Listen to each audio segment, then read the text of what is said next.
네, 기도 감사드립니다. 그리스도인이라 고백하는 오늘 예배를 통해서 저희들에게 주시는 말씀은 갈라디아서 4장 7절 말씀입니다. 한 목소리로 봉독하겠습니다. 시작. 그러므로 내가 이후로는 종이 아니요 아들이니 아들이면 하나님으로 말미암아 유업을 받을 자니라. 아멘. 나는 그리스도인입니다 라는 제목으로 차명근 목사님께서 말씀을 전해드리겠습니다. 사랑의 하나님 감사합니다. 오늘 말씀 가운데 성령의 기름을 부으시사 오직 주 예수 그리스도의 아름다움을 보며 그 말씀이 우리에게 생명의 말씀이 되는 귀한 은혜를 더하여 주시옵소서. 감사드리며 주 예수 그리스도의 이름으로 기도합니다. 아멘. 네, 시온의 영광이 빛나는 아름다운 주일입니다. 모든 사람은 태어나면서 수치와 정죄를 가지고 태어납니다. 아담이 선악과를 따먹고 무화과 잎으로 자신의 수치와 정죄를 가리려고 했습니다. 그런데 가릴 수가 없었습니다. 내 안에 솟아나는 수치와 정죄를 그리고 그로 인한 두려움을 그 어떤 것으로도 가릴 수가 없었습니다. 예수님은 십자가에서 우리를 대신하여 죽으시고 부활하심으로 우리를 수치와 정죄로부터 자유롭게 하셨고 다시 태어나게 하셨습니다. 예수를 믿고 모든 죄가 용서함을 받았음을 믿는 자는 그 존재가 바뀝니다. 더 나은 사람이 되는 것이 아니라 죽음에서 죽은 자에서 살아난 자로 존재가 바뀌는 것입니다. 거듭납니다. 더 이상 외부적인 지시를 두려움 가운데 복종해야 하는 종이 아니라 내 안에 살아계시는 하나님을 사랑하는 마음으로 그분과 함께하는 하나님의 아들이 됩니다. 여러분이 그리스도인으로 구별되었다라는 의미입니다. 여러분의 행위로 그리스도인이 된 것이 아닙니다. 믿음으로 된 것입니다. 예수님을 믿기 전에는 모든 사람들은 율법 아래에 있었습니다. 이것이 같은 의미를 가집니다. 특히 로마서, 갈라디아서 이렇게 서신서를 보면 이것이 같은 의미를 가진다고 생각하고 읽으시면 좋습니다. 율법, 행위, 심판, 종 이것이 다 같은 의미를 가집니다. 반대로 같은 의미를 가지는 것은 은혜, 믿음, 그리스도, 영생, 아들입니다. 예수 그리스도가 오심으로 참 믿음의 세계가 왔습니다. 그 믿음의 세계가 오기 전까지는 어떤 세계였냐? 율법 아래에 우리가 매여 있던 세계였습니다.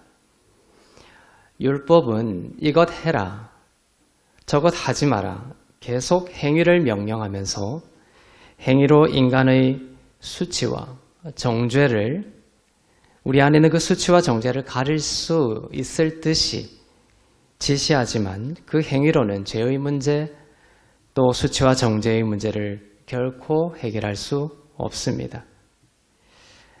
피 흘림이 없으면 죄 사함이 없다고 성경은 말합니다.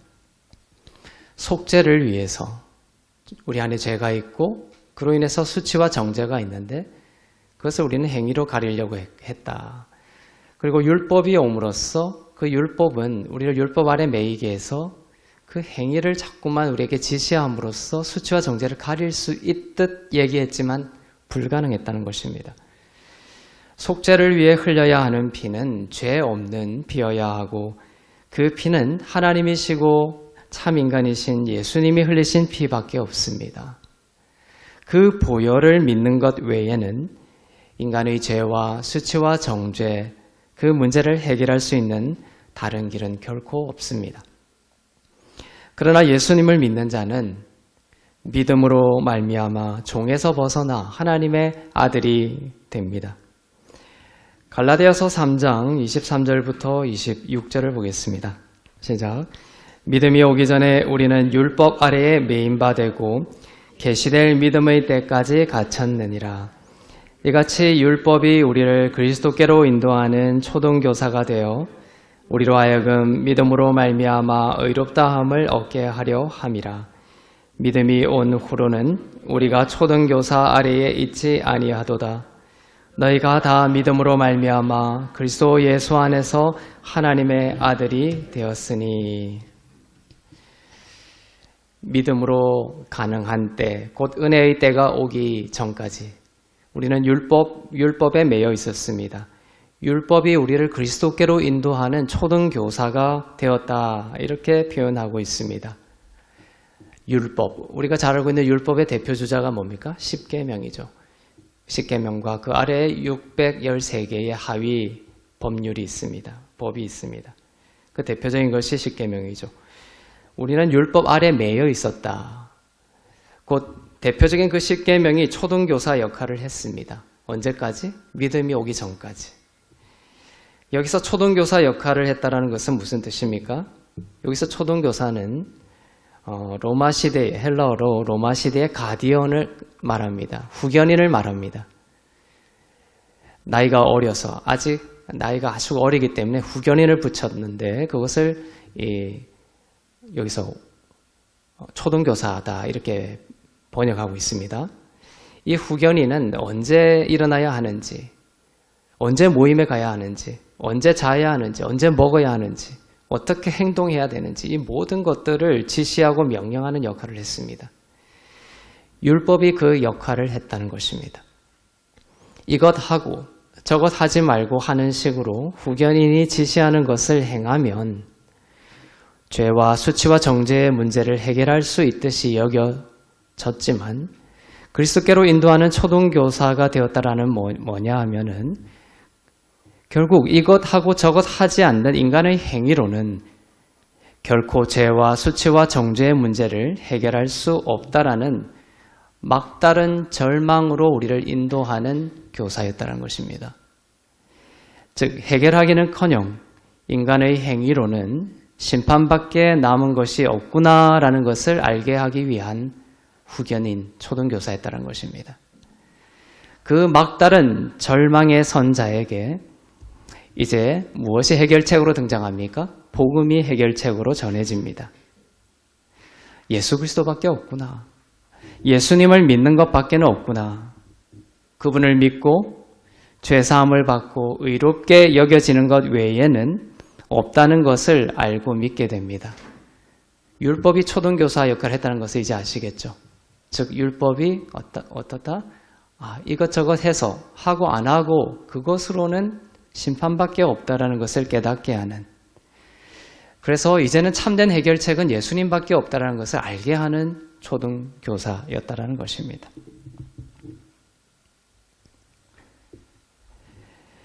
십계명을 껍질로 잘 지키는 것이 목적이 아니었던 것입니다. 우리는 불가능하고 예수께서 십계명을 다 지키시고 우리에게 전가시켜 주시는 그 의로움 외에는 없다는 것을 알려주신 것입니다. 자, 이제 믿음이 왔습니다. 믿음의 때가 왔습니다. 이제 구원은 그 후견인이 말하는 이것저것 하는 것으로 구원되는 것이 아니라 이제 예수 그리스도를 믿는 그 믿음으로서만 구원받는 때가 왔다는 것입니다. 믿음이 온 후로는 우리는 더 이상 어디 아래 있지 않다? 초등교사 아래 있지 않게 되었습니다. 즉, 율법 아래에 있지 않습니다. 십계명 아래에 있지 않습니다. 십계명은 어떻습니까? 밖에 있는 계명입니다. 아웃사이드, 밖에 있습니다. 계명이 밖에 있다라는 것은 우리와의 분리를 뜻합니다. 즉, 우리는 종이고 종이 밖에 있는 계명을 하나하나 지켜야 하는 분리를 말합니다. 랍비와 제자와의 관계를 뜻하죠. 이러한 종으로서는 천국에 갈 수 없습니다. 아무리 잘하고 아무리 잘 살아도 죽음이라는 심판입니다. 해결책은 신분이 바뀌어야 합니다. 존재가 바뀌어야 합니다. 종으로서는 죽고 아들로서 거듭나야 합니다. 자, 우리가 예수를 믿고 존재가 바뀌고 신분이 바뀌게 되죠. 아들로서 거듭남을 경험하게 됩니다. 그것을 구약에서 성경은 어떻게 표현하냐 하면 율법이 밖에 있다가 우리 안으로 들어오는 것으로 표현하고 있습니다. 율법이 밖에 있다가 우리 안에 심겨지는 것으로 표현하고 있습니다. 예레미야 31장 33절을 보겠습니다. 그러나 그날 후에 내가 이스라엘 집과 맺을 언약은 이러하니 곧 내가 나의 법을 그들의 속에 두며 그들의 마음에 기록하여 나는 그들의 하나님이 되고 그들은 내 백성이 될 것이라 여호와의 말씀이니라. 자, 나의 법이 밖에 있다가 나의 법을 그들의 속에 두겠다는 것입니다. 법 자체, 율법이 밖에 있다가 우리 안으로, 속으로 이동하고 있는 모습을 기록하고 있죠. 그 마음에 기록한다는 것입니다. 자, 이것을 제가 어릴 때는 어떻게 이해를 했냐면, 밖에 있으니까 잘 안 지키니까 이제 안에 심겨서 새겨가지고 더 율법을, 십계명을 잘 지키게 만들겠다. 그러한 삶으로, 율법, 십계명을 더 잘 지키는 삶으로 내가 살아야 되겠구나. 이렇게 잘못 이해를 했던 것이죠. 그러나 그것이 아닙니다. 법이 밖에 있다가 안으로 오는 것은 우리의 존재의 변화를 다른 방식으로 이야기하고 있는 것이에요. 신약 시대에 성도들이 가진 새 언약에 대한 예언을 지금 말하고 있습니다. 예레미야서 31장 33절은 그날 후에 예수께서 오시는 그날에는 법이 이제 밖에 있지 않고 안에 오게 된다. 존재가 바뀐다는 것입니다. 여러분의 이야기를 말하고 있습니다. 나의 법을 그들의 밖에 두지 않고 그들 속에 두십니다. 여러분의 마음에 기록합니다. 그렇게 해서 어떻게 만든다? 하나님의 참 백성이 되게 하시겠다. 자녀가 된다는 것입니다. 십계명을 주기 전에 창세기 출애굽기 19장에서 십계명을 주시죠. 십계명을 주시기 전에 앞부분에서 나는 그들의 하나님이 되고 그들은 나의 백성이 될 것이다. 이렇게 말씀합니다. 그리고 십계명이 주어집니다. 백성들은 그 십계명 잘 지키면 하나님의 거룩한 백성이 되겠지 착각했던 것이에요. 그것이 안 되는 것이었고 예레미야서 31장 말씀처럼 예수 그리스도의 때가 오면 그 법을 밖에 둬서 지키는 때가 아니라 그 법을 이제 우리 안에 심겨줘서 우리의 존재의 변화, 거듭남의 변화, 신약의 때를 우리에게 주시겠다는 것입니다. 그렇게 해서 우리는 하나님의 자녀가 되는 것이죠. 율법이 밖에 있게 되면 지켜야 하는 대상이 되는 것입니다. 지키는 자는, 밖에 있는 그 대상을 지켜야 하는 자는 바로 종의 영. 누가복음 14장에 나오는 그 제자의 영이 됩니다. 예수 십자가로 하시려고 했던, 예수님의 그 십자가로 하시려고 했던 그 구원의 일은 율법을 밖에 두지 않고 안으로 들어오게 하는 것입니다. 우리 안으로 들어오게 하는 것입니다. 마음에 새겨지게 하는 것입니다. 이 말은 우리가 더욱 긴장해서 율법을 더 잘 지키게 하겠다는 뜻이 아니라 율법이 우리 안으로 들어오기 위해서는 그냥 들어오는 게 아니죠. 율법이 다 지켜져야 들어오는 것이에요. 즉 율법을 우리 안에 두시겠다는 말은 그 율법이 예수로 인해 다 지켜진 효력으로 성도 안에 들어온다는 것입니다. 그러니까 율법이 내 안에 들어오겠다, 너희 안에 심어주겠다라는 것은 예수 그리스도를 통한 율법의 완성이 없이는 우리에게 주실 수 없는 말씀인 거예요. 율법이 안으로 들어오는 것은 지킬 대상이 아니라 지켜지고 다 이루어진 형태로 들어와 그 사람을 거듭나게 한 것을 말합니다. 참 비잉이 된 것입니다. 종이 아들이 된 것입니다. 제자가 그리스도인이 된 것입니다. 율법의 메인 심판의 대상이었다가 믿음으로 풀려나 영생을 얻은 자가 되었습니다. 그 법이, 율법이, 십계명이 여러분 밖에 있는 한 여러분은 항상 심판 아래 있게 될 것입니다. 율법이 항상 여러분 밖에 있으면 우리는 율법의 메인자가 되고 심판 아래 있는 자입니다. 하지만 그 율법이 안으로 들어와야 되는 거예요. 들어오기 위해서는 완성된 형태로 들어와야 된다. 완성된 형태로 들어온다는 것은 우리의 비잉, 존재 자체가 바뀌는 것입니다. 그래서 율법은 항상 두잉의 형태로 우리에게 표현되고 예수 그리스도는 우리에게 비잉의 형태로 우리에게 주어지는 것입니다. 두잉으로 우리의 존재를 증명해내야 하는 것이 아니라 참 비잉이 되어서 존재의 바뀜을 통해 우리에게 열매가 드러나게 되는 삶으로 우리는 바뀌게 되었죠. 목사님 십계명을 지켜라고 강조하지 않으면 사람들이 마음대로 불법을 저지르면서 죄를 짓고 살 텐데 이렇게 말하는 사람이 있습니다. 그러나 그렇지 않습니다. 거듭난 자는 그 계명이 완성된 형태로 우리 안에 들어옴으로써 우리가 거듭난 자가 되면 그것은 우리는 새 영을 받은 자가 된 것입니다. 새 영, 성령께서 우리 안에 거하는 자가 된 것입니다. 그리스도라는 새 자아로 다시 태어났기 때문에 우리 안에 성령께서 이제 일하시는 새로운 피조물이 된 것입니다. 함부로 살 수가 없게 되는 것입니다. 오히려 법이 밖에 있고 내가 그것을 지키는 그런 율법 아래 메인 자들은 더욱 우리의 본질적인 변화 없이 가면을 쓰고 그것을 지키려고 하지만 본질적인 내 안에 육적인 변화는 없죠. 계속해서 수치와 정죄에 시달리게 되는 것입니다. 그래서 남들이 알지 못하는 은밀한 그러한 죄 속에 더욱더 깊이 빠지면서 결국에는 모범 생활 사나이, 바른 생활 사나이가 그냥 스스로 목숨을 끊게 되는 깊은 절망에 빠지게 되는 것이죠. 우리는 이렇게 거듭나게 되면 성령께서 우리 안에 거하시기 때문에 우리는 더 이상 우리 마음대로 살 수 있는 그러한 삶으로 이끌려가지 않게 됩니다. 새 영을 우리가 받았기 때문에 거듭난 자는 이제는 율법의 시대보다 더 뛰어난 삶으로 인도함을 받습니다. 십계명은 간음하지 말라 이렇게 말하지만 십계명은 사람을 사랑하게 만들어주지는 않습니다. 믿음으로 거듭난 그리스도인은 간음하지 않게 될 뿐만 아니라 아내를 사랑하는 삶을 살게 되는 것입니다. 그리스도인은 하나님이 나의 죄를 얼마나 놀랍게 용서하셨는지를 알기 때문에 그렇습니다.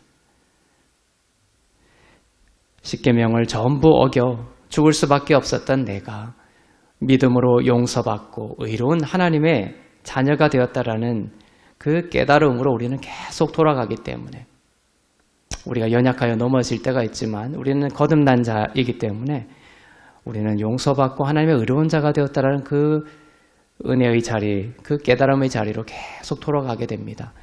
그러면서 우리는 배우자의 실패와 배우자의 그 연약함을 계속해서 용서하고 이해하는 삶으로 계속 변하게 됩니다.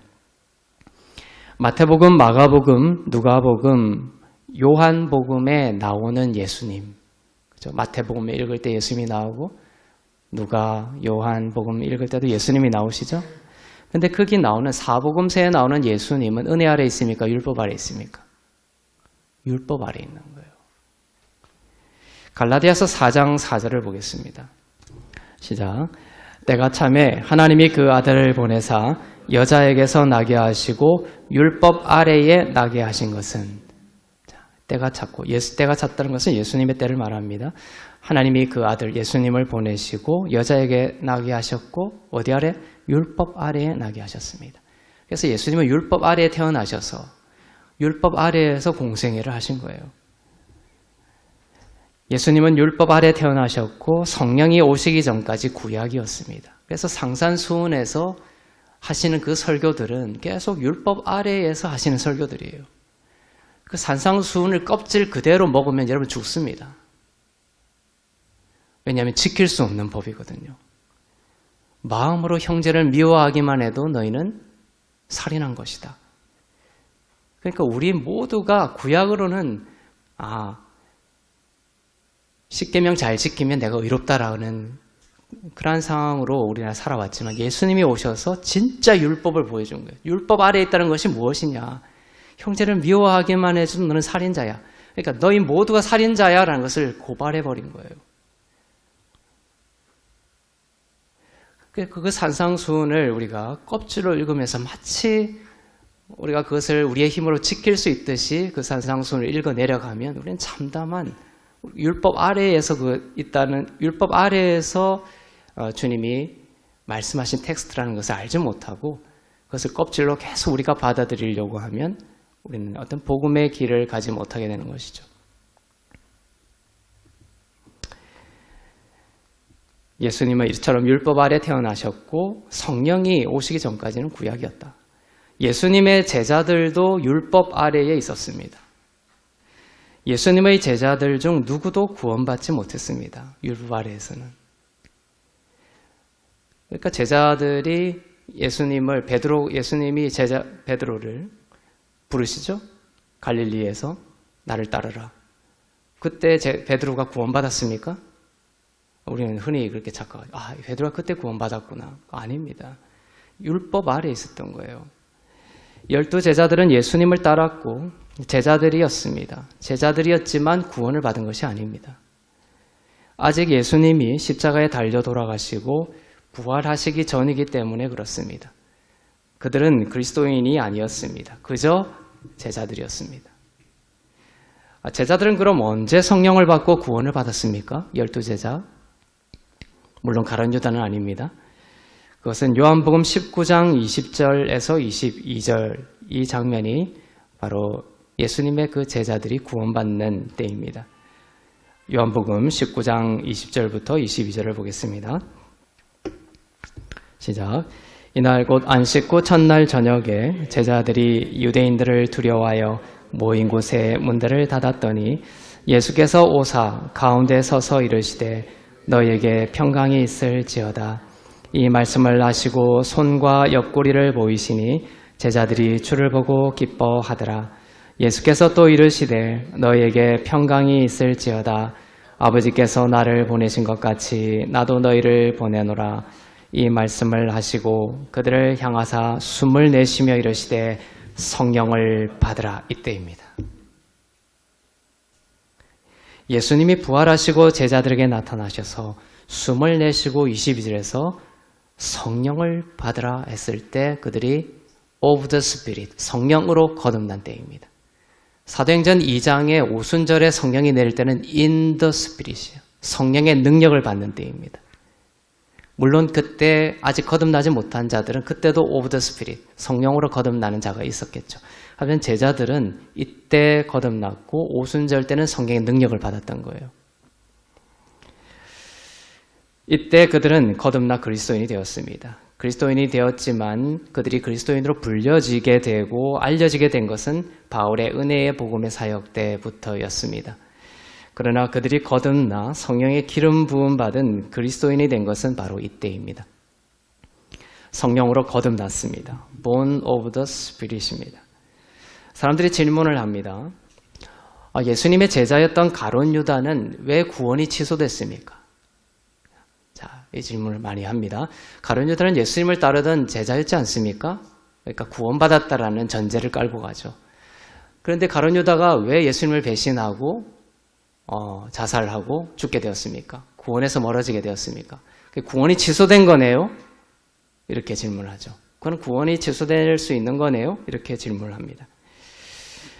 가룟 유다를 보면 구원도 취소될 수 있는 것입니까? 이렇게 질문을 하지만 가룟 유다뿐만 아니라 다른 제자들도 그 제자라는 그것이 구원받았음을 말해주는 것이 아닙니다. 자, 가룟 유다도 그저 제자였을 뿐입니다. 그리고 제자들이 성령으로 거듭나게 된 바로 방금 읽은 요한복음 19장 19절부터에서의 그 현장에 가룟 유다가 있었습니까? 없습니다. 요한복음 19장 그 전에 가룟 유다는 예수님을 팔 계획으로 이미 나가고 현장에는 요한복음 19장 현장에는 가룟 유다가 없습니다. 가룟 유다는 구원이 취소된 것이 아니라 제자였을 뿐 성령으로 구원받은 그리스도인인 적은 없었던 것이죠. 누가복음 15장에는 먼 타국에서 아버지의 재산을 탕진한 뒤에 아버지의 집으로 돌아가는 둘째 아들의 이야기가 있습니다. 아버지의 재산을 미리 상속해달라고 하고 집을 나가죠. 당시 아버지의 재산을 상속해달라는 것은 아버지의 죽음을 자초하는, 아버지의 죽음을 요청하는 것이었기 때문에 불경이었고 율법에 따라 돌에 맞아 죽어야 하는, 죽을 수도 있는, 죽어도 마땅한 그러한 죄였습니다. 그리고 타국으로 아버지의 재산을 유산받아서 먼저 떠납니다. 그 먼 타국에서 바닥까지 추락합니다. 그리고 자기 힘의 불가능성을 깨닫기 시작합니다. 아버지를 떠나 내 힘으로 살 수 있다고 생각했지만 타국에서 그 둘째 아들은 내 힘의 불가능성, 나로서는 살 수 없구나 라는 것을 깨닫기 시작합니다. 유대인들이 거룩하지 않다고 생각해서 먹지 않는 것이 있죠. 돼지고기입니다. 그 돼지고기를 먹지 않고 가까이 하지 않습니다. 그런데 이 둘째 아들은 돼지를 치는 일까지 하게 됩니다. 얼마나 바닥까지 추락했는지 아시겠죠? 그리고 먹을 것이 없어서 돼지들이 먹는 그 쥐염 열매까지 먹고 싶어 합니다. 그런데 그 쥐염 열매까지 줄 사람이 없었습니다. 완전히 추락한 상황이죠. 둘째 아들은 예전에는 아들의 영이었습니다. 그런데 타국에서 혼자의 힘으로 살아가다가 이 둘째 아들의 영은 이제 종의 영에 가득 차게 됩니다. 종의 영으로 가득 차게 됩니다. 아버지의 집으로 나중에 돌아가겠다 이렇게 말을 하죠. 도저히 안 되겠다. 이제 아버지의 집으로 돌아가겠다 이렇게 말은 하지만 그의 실체적인 영은 지금 종의 영에 사로잡혀 있습니다. 둘째 아들이 아버지의 집으로 돌아가게 되고 아버지의 환영을 받고 아버지의 환대를 받고 아버지가 잔치를 베풀고 하는 과정은 바로 이 아버지가 둘째 아들의 그 영에 가득 찬 종의 영을 지워버리고 아들의 영을 회복시키는 모든 프로세스예요. 과정들입니다. 살기 위해서 이 아들은 아버지의 집을 떠올립니다. 아버지의 집에 가야 먹고 살겠구나. 그리고 뭘 또 떠올립니까? 이 아들은 아버지 집의 종을 떠올립니다. 종들. 왜냐하면 이 종의 영혼에 지금 사로잡혀 있는 거예요. 그리고 그 종들조차도 먹을 양식이 풍부한 아버지의 집이지. 이렇게 생각을 합니다. 그리고 이제 변명거리를 만들기 시작합니다. 내가 아버지에게 돌아가면 나를 죽일 수도 있기 때문에 내가 변명을 잘 해야지. 그 변명거리를 실수 없이 아버지를 만나자마자 털어놓기 위해서 연습을 합니다. 종으로 삼아달라라. 이렇게까지 이야기를 하죠. 둘째 아들의 그 종의 영의 상태를 보겠습니다. 아들이 준비한 그 변명을 통해서 둘째 아들의 그 종의 영의 상태를 보겠습니다. 나를 종으로 삼아달라. 이렇게까지 생각하고 있죠. 누가복음 15장 18절부터 19절입니다.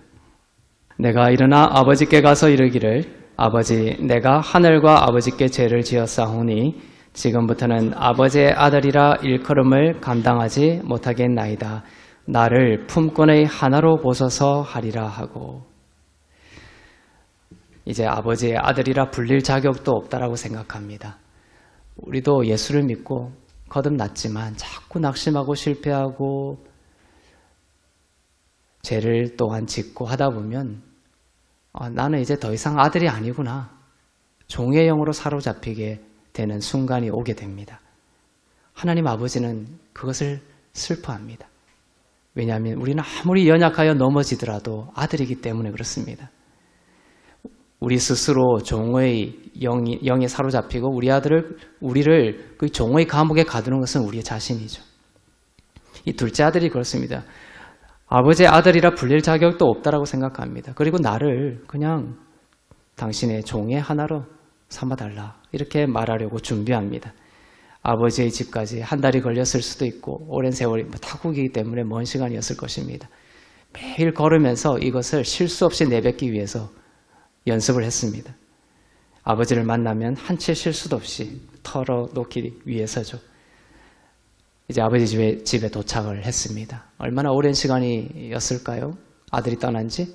그런데 아버지의 위치가 그죠? 아들을 기다리고 있습니다. 아버지는 아직도 거리가 먼데 아들을 기다리고 있었습니다. 아버지는 아들이 떠난 이후로 계속 아들을 그 집 앞에서 기다리고 있었던 것입니다. 우리가 예수님을 멀리하고 나의 힘으로 살아가려고 내 뜻대로 내 마음대로 살아갈 그때 하나님 아버지는 이처럼 나를 기다리고 우리를 기다리고 계셨던 것이죠. 아들이 집을 나간 후부터 계속 아들을 기다리고 있었던 것입니다. 아들은 준비한 변명거리를 아버지 앞에 쏟아놓습니다. 그러나 아들이 그 말을 차마 다 끝내지 못하도록 아버지는 입을 맞추고 끌어안습니다. 아들이 준비했지만 우리가 아까 아들이 준비했던 변명거리를 봤습니다. 근데 아들이 준비했지만 결코 아버지가 발설하지 못하도록 했던 말이 있습니다. 그것이 바로 나를 품꾼의 하나로, 나를 종의 하나를 보소서라는 말입니다. 그 말을 아버지를 만나고서는 그 말을 꺼내지 못합니다. 왜냐하면 그 말을 하기 전에 아버지는 그 아들에게 입을 맞추고 그 입을 닫아버렸기 때문이죠. 아버지는 좋은 옷을 입히고 반지를 끼웁니다. 반지에는 가족을 상징하는 그림이 새겨져 있습니다. 종의 영을 씻어내고 아들의 영을 회복시키는 아버지의 모습입니다. 신을 신겨줍니다. 율법 아래에서는 모세에게 내 신을 벗으라 너의 힘으로. 그것이 율법의 모든 것을 말해줍니다. 율법은 너의 힘으로 거룩함을 이루라고 하죠. 가시떨기 나무 아래, 가시떨기, 불타는 가시떨기에서 모세에게 너의 힘으로 그 신을 벗으라. 이것은 거룩한 땅이다. 그렇지만 신약에 오면 이것이 완전히 역전이 됩니다. 하나님은 돌아온 탕자에게 성령을 시켜서 신을 신겨주십니다. 은혜는 우리의 힘으로 신을 수 있는 신이 아니기 때문이죠. 아버지의 명을 받고 아들에게 신을 신겨주는 그 종들은 성령을 상징합니다. 믿음이 온 후로는 성경을 통해 신을 신겨주십니다. 계속 의로움을 덧입혀 주시는 거예요. 선물입니다. 살찐 송아지를 잡습니다. 눈앞에서 잡습니다. 내가 너를 위해 나의 아들을 이렇게 희생시켰단다.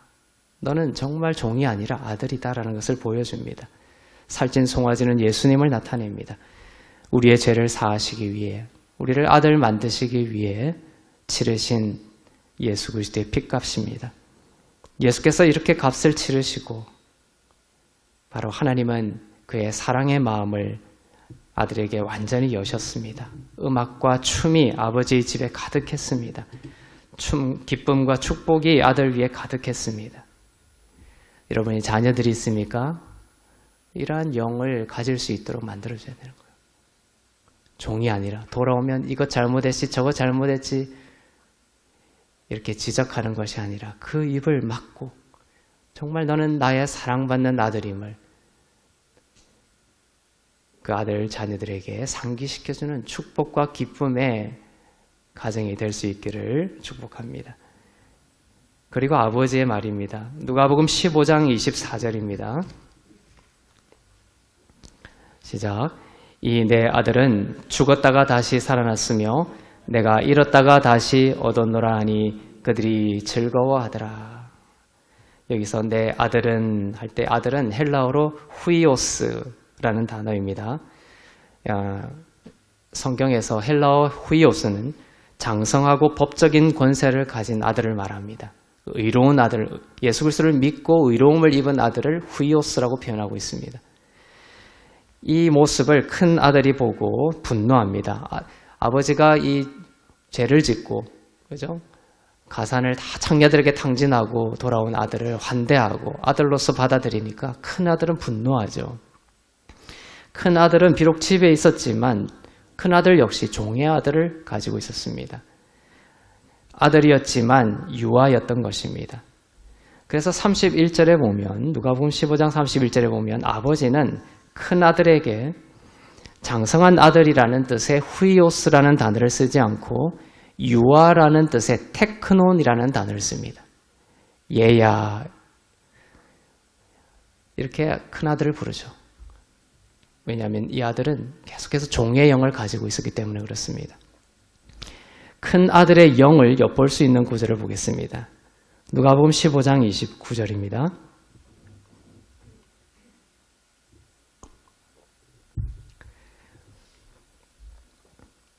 시작. 아버지께 대답하여 이르되 내가 여러 해 아버지를 섬겨 명을 어김이 없거늘 내게는 염소 새끼라도 주어 나와 내 벗으로 즐기게 하신 일이 없더니. 이것이 아버지에 대해서 가지고 있던 생각이고 큰 아들의 영입니다. 자, 여러 해 아버지를 섬겨, 그렇죠? 명을 어김이 없거늘. 아버지를 어떤 명을 주시는 자이고 자기는 그 계명을 지키는 자로 규정하고 있죠. 나는 계명을 다 지켰다라고 말합니다. 누가복음에 나오는 그 부자 관원처럼 난 다 지켰다. 아버지와 나와의 그 하나됨이 아니라 랍비와 제자처럼 아버지가 명을 내리면 그것을 다 지키는 것으로 나를 규정하려는 종의 영이고 율법에 매여 있습니다. 염소 새끼라도 주어서 친구들과 즐기게 한 적이 있냐고도 합니다. 아버지의 진짜 마음은 뭘까요? 친구들과 즐기는 것이 아니라 아버지와 즐기기를 원하시죠. 근데 둘째 아들의 이 말을 보면 참 참담합니다.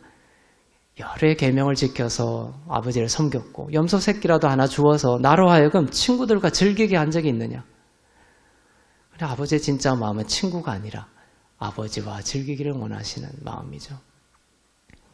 큰아들은 아들이었지만 아들의 영을 잃어버리고 있습니다. 종의 영을 갖고 있었습니다. 자기 의를 신뢰하였습니다. 그 계명을 지키고 다 지켰다라고 하는 자기 의죠. 자기 의, 나는 다 지켰어 이런 사람은 필연적으로 정죄하는 자로 나타납니다. 남을 정죄합니다. 왜냐하면 내가 기준이거든요. 남을 비판자라고 남을 잘 지적하고 하는 사람들은 이처럼 나의 의가 있습니다. 정죄하는 자였고 기쁨과 축복의 권세를 잃어버리고 화를 내고 분노하고 시기하였습니다. 율법주의입니다. 둘째 아들은 아버지의 집에 돌아와서 큰 은혜를 깨닫습니다. 죽을 줄 알았는데 아버지가 이것저것 비판하고 지적하면서 자기를 감옥에 가두거나 돌로 쳐서 죽일 줄 알았는데, 그죠? 종이 하나로 삼아달라는 그 말조차 따뜻한 키스로 막아버리고 모든 좋은 옷을 입히고 살찐 송아지로 자기를 환대합니다. 감당할 수 없는 은혜를 깨닫게 됩니다. 여기서 변화가 오는 것입니다. 우리는 누구를 비판하고 잘못을 지적해서 결코 변화하지 않습니다. 둘째 아들의 변화, 그 변화는 변화를 일으키는 아버지의 그 조건 없는 사랑과 은혜를 주목할 수 있기를 바랍니다. 자격 없는 자에게 주시는 아들이라는 그 영을 아들은 회복합니다. 온갖 선물과 권세의 회복입니다. 그래서 저는 그것이 참 주목이 돼요. 둘째 아들이 이런 환대를 받고 아버지가 그 아들의 입을 막죠. 키스로. 그 이후로 둘째 아들의 말이 안 나옵니다. 한마디도 안 나옵니다. 둘째 아들은 이 모든 것을 받은 뒤에 아무 말도 하지 않습니다. 아들은 계속 감격의 눈물, 자격 없는 자에게 하나님이 주신 그 놀라운 은혜의 감동의 눈물을 밖에 흘리지 않지 않았을까 생각이 듭니다. 할 말이 없는 것이죠. 그저 받았습니다. 은혜는 그저 받는 것입니다. 어떤 사람들은 하나님께 받지 않습니다. 믿음으로 의롭다 하시는 것을 받지 않습니다. 예수 그리스도를 믿으면 내가 너를 의롭게 하는 거야 라고 하면 그저 받으려고 하지 않습니다. 내가 이것도 하고 저것도 해서 그거 받아보겠습니다. 자꾸만 이런 내적인 육신의 죄가 발동을 하죠. 큰 아들처럼 자기 힘으로 섬겨서 그 대가로 받아내려고 합니다. 종의 영을 버리고 아들의 영으로 충만하기를 바랍니다. 이 큰 아들과 같은 영을 가진 자들에 대한 기록이 바로 지난주에도 살펴봤던 누가복음 14장입니다. 예수님을 구원자가 아닌 랍비로 보는, 선생으로 보는 종의 영을 가진 자들에게 주님은 말씀하셨습니다. 나를 랍비로 여기는 제자로, 나를 랍비로 보면서 나를 따르는 제자로 너희를 한다면 그렇게 나를 따르려거든 자기 부모와 처자와 형제와 자매와 자기 목숨까지 다 버리고 나를 따르라 이렇게 하십니다. 바로 그 기초를 종에게 둡니다. 예수님이 다 버리고 나를 따라야 돼 이렇게 하는 것은 그 따르는 자들에게 기초를 두는 말이죠. 부자 관원에게도 그랬습니다. 모든 계명을 다 지켜 이렇게 그 부자 관원에게 기초를 두는 것입니다. 하지만 그 뒤에 나오죠. 사람으로는 할 수 없지만 하나님으로는 할 수 있게 되는 것. 이것이 구원입니다. 율법은 사람에게 기초를 둡니다. 하지만 은혜는 예수 그리스도께 기초를 둡니다. 예수님이 하신 이 일을 우리에게 전가시켜 주는 것이죠. 누가복음 15장에서 예수님이 제자들에게 자기 목숨까지도 처자와 부모와 목숨까지도 다 버리고 나를 따라야 돼라는 것은 바로 제자들에게 전가시키는 거예요. 율법적인 영에, 종의 영에 사로잡힌 자들에게 거기서 한번 절망해봐, 안 된다는 것을 깨달아봐. 그리고 믿음으로 나를 따르는 것으로, 믿음으로 나를 고백하는 것으로 나오기를 바라는 마음으로 그렇게 하시는 것이죠. 누가복음 15장에서 이 무리들이 다 떠나고 죄인들이 예수께 왔습니다. 죄인들은 예수님을 더 이상 랍비가 아닌 구원자로 보았습니다. 한 사람이 물에 빠져가고 있습니다. 살려달라고 소리치고 있습니다. 그런데 누군가가 여기에 수영법이 있으니까, 수영하는 방법이 기록된 책이 있으니까 이거 잘 읽어보고 그 물에서 잘 나오라고 하면서 그 법이 담긴 책을 던져주는 것이, 이것이 율법이에요. 물에 빠져 지금 죽어가고 있는데 수영법이 담긴 책을 던져주는 거예요. 그리고 이거 잘 지켜서 아버지도 버리고 처자도 버리고 너 목숨까지 다 버리고 나를 따라와봐 라고 던져주는 거예요. 그러나 우리에게 필요한 것은 그 책이 아니라, 랍비가 필요한 것이 아니라 구원자가 필요한 것입니다. 많은 사람들은 예수님을 뛰어난 랍비로 알았습니다. 자기들이 똑똑하기 때문에 그러죠. 똑똑하다고 생각하기 때문에. 똑똑하고 능력이 있으니까 누구에게 가서, 예수라는 그 랍비에게 가서 그 말하는 것을 내가 잘 배워서 그대로 따라 해보겠다는 식으로 예수를 찾은 것입니다. 그리스도인이 되기 위해서는 이것도 버리고 저것도 버리는 식으로는 안 됩니다. 거듭나야 하는 것입니다. 목숨까지도 버리고 따르라며 제자들에게 불가능한 것을 제시하자 누가복음 14장에서 예수님을 따랐던 사람들은 다 떠났습니다. 그렇죠? 누가복음 14장에서 다 버리고 목숨까지도 버리고 나를 따라라 했더니 사람들이 어떻게 했습니까? 다 떠나가 버렸던 거예요. 그렇게까지는 못 따르겠다는 것이죠. 요한복음 6장에 보면 참 재밌는 구절이 나옵니다. 요한복음 6장에 보면 많은 제자들이 예수님을 따랐습니다. 그런데 예수님이 어떤 말씀을 하시자 그 제자들 중 많은 사람들이 예수님을 떠났다, 이렇게 기록되어 있습니다. 예수님은 이 말씀을 통해서 종의 영, 제자의 영, 율법의 영, 자기 의를 신뢰하는 마음으로 가득한 자들을 알곡과 가라지처럼 나눠버린 것입니다. 자, 예수님이 어떤 말씀을 하시는데 그 중에 많은 제자들이 떠나는 장면을 보겠습니다. 예수님 무슨 말씀을 하셨길래 떠났을까요? 요한복음 6장 65절에서 66절을 보겠습니다. 또 이르시되 그러므로 전에 너에게 말하기를 내 아버지께서 오게 하여 주지 아니하시면 누구든지 내게 올 수 없다 하였노라 하시니라.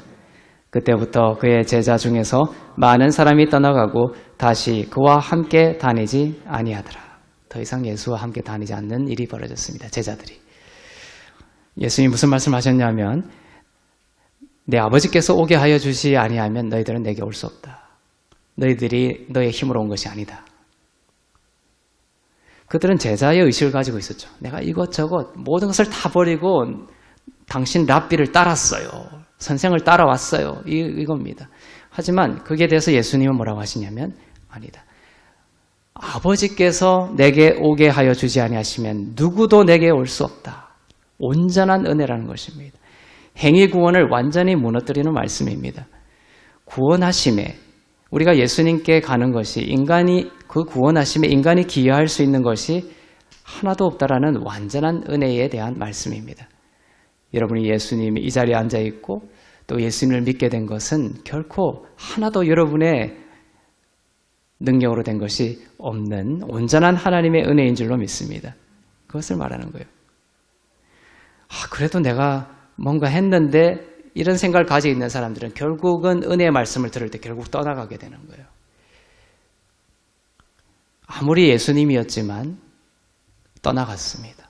왜 떠나갔냐면 예수님이 잘못되었기 때문이 아니라 그들의 마음속에 나의 힘으로 뭔가 해보겠다는 나의 의로 가득 찼기 때문에 떠나가게 되는 것이에요. 아버지께서 오게 하여 주지 아니하시면 누구든지 내게 올 수 없노라.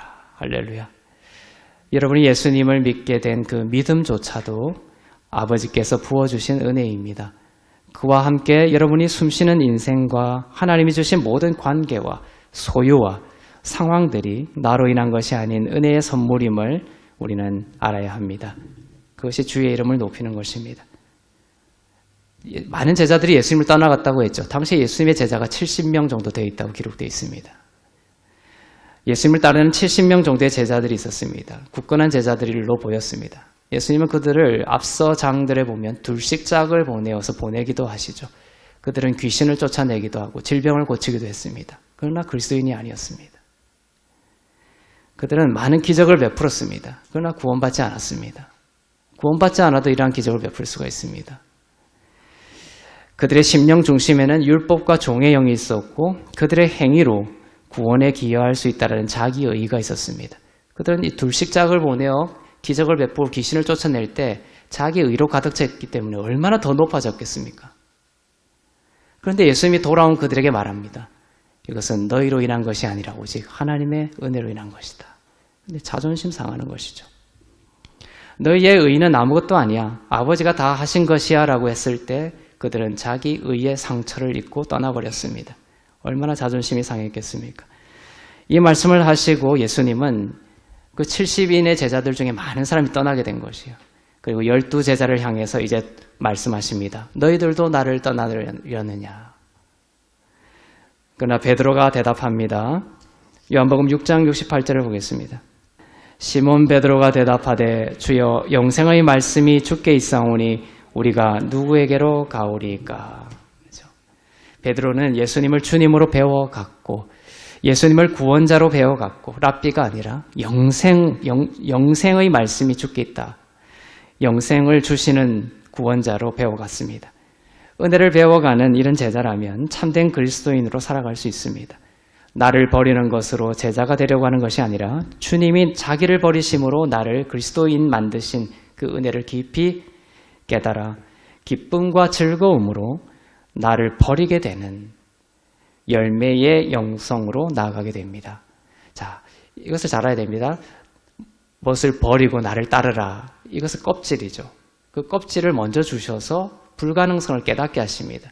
그리고 예수의 은혜를 알고 오직 예수님의 은혜로만 되는구나를 알게 됩니다. 그 예수 그리스도의 은혜를 고백하고 그 안에 안식하는 자들은 버리게 되는 삶으로 돌아오게 되는 거예요. 이 껍질이 무의미한 것이 아니라 결국 우리를 다른 영으로 돌아오게 하는 것이에요. 이제는 예수님을 따르는 어떤 제자로서 버리는 것이 아니라 예수님이 나를 위해 모든 것을 버리고 모든 것을 주셨다는 그 사랑과 기쁨과 자원하는 마음으로 이제 자연스럽게 버리는 기쁨의 버림으로 돌아오게 된다는 것입니다. 그래서 아까 십계명에 간음하지 말라는 그 껍질이 무의미한 것이 아닌 이유는 그것으로 우리의 불가능성을 알게 하시고 예수 그리스도로 온전히 거듭나게 하셔서 그 껍질로 다시 돌아오게 해서 간음이 아니라 아내를 사랑하는 자리로 돌아오게 하는 것이에요. 그것이 이제 성경을 읽는 법입니다.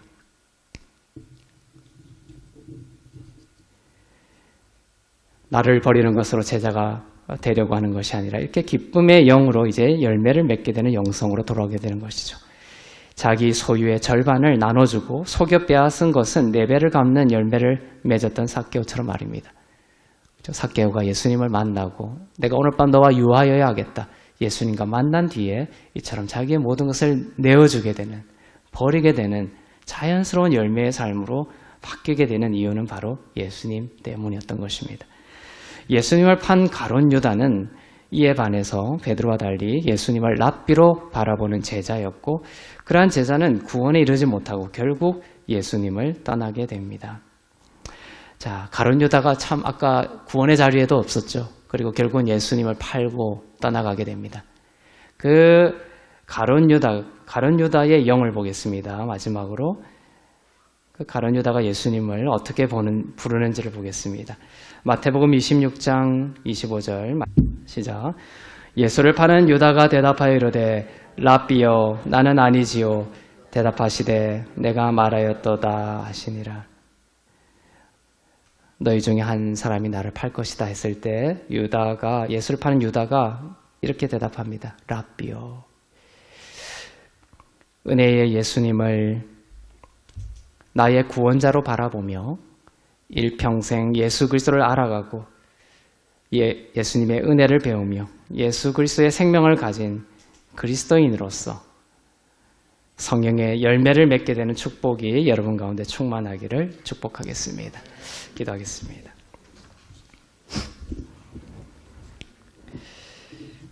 사랑의 하나님 아버지, 하나님의 아들을 율법 아래에 태어나게 하시고 율법의 마침이 되게 하심으로 우리를 더 이상 율법의 종노릇 하는 데에 두지 아니하시고 자유한 하나님의 아들들 되게 하시니 감사합니다.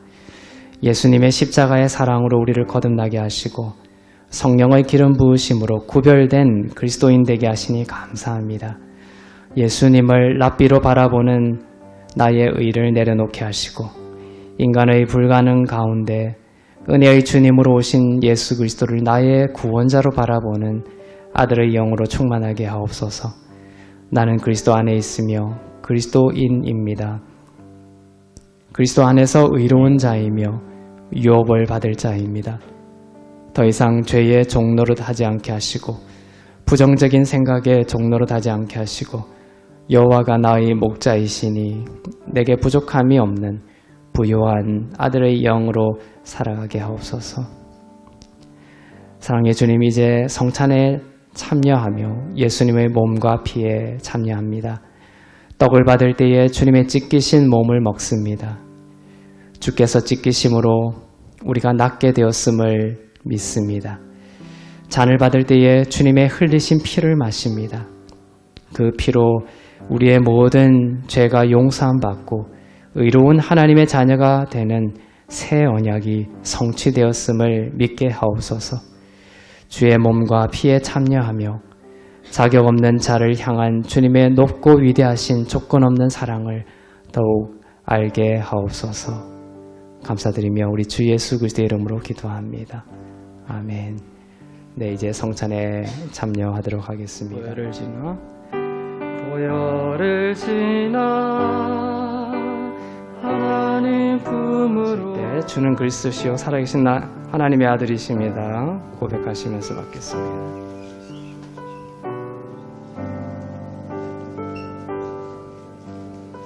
사랑의 하나님 감사합니다.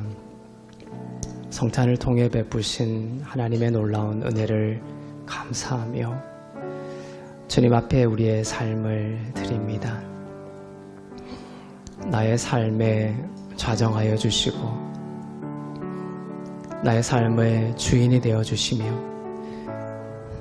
나의 삶의 온전한 지혜와 구원자가 되어 주시옵소서. 삶의 모든 문제 앞에 괴로워하고 슬퍼하고 흔들렸던 나 중심적인 삶을 내려놓습니다. 이제 주님이 내 안에 계시고 주님이 나의 구원자가 되시고 주님이 나의 길이요 진리요 생명이 되시기 때문에 더 이상 두려워하지 않겠습니다. 주님이 참된 평화로 내 안에 계시니 내가 주와 함께 평화를 누리겠습니다.